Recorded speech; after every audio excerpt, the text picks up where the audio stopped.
Well, you know the old saying, time flies, but it leaves us sometimes pondering the question, who's actually in control of this life of mine? And frankly, who's in control of death? Death's the one subject most of us avoid until we can't.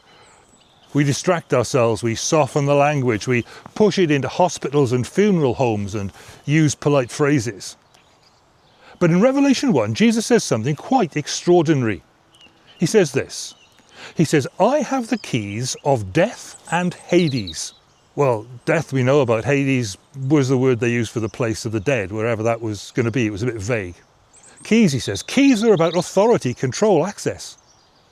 Jesus isn't claiming that death doesn't exist. He's claiming that death no longer gets the final word.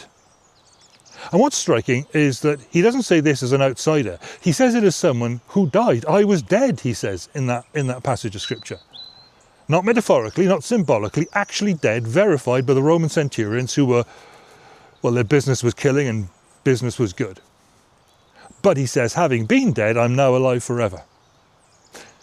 For people who aren't sure what they believe, this matters because Christianity doesn't start by asking you to be religious. It starts by asking a harder question. What if death is not the end? What if it's not ultimate?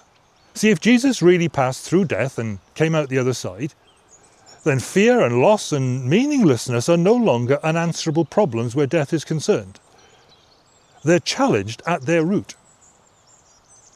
Now, of course, Revelation doesn't promise an easy life. But it does confront the fear that fundamentally haunts every life, and it dares to say death is not in charge when you're following Jesus.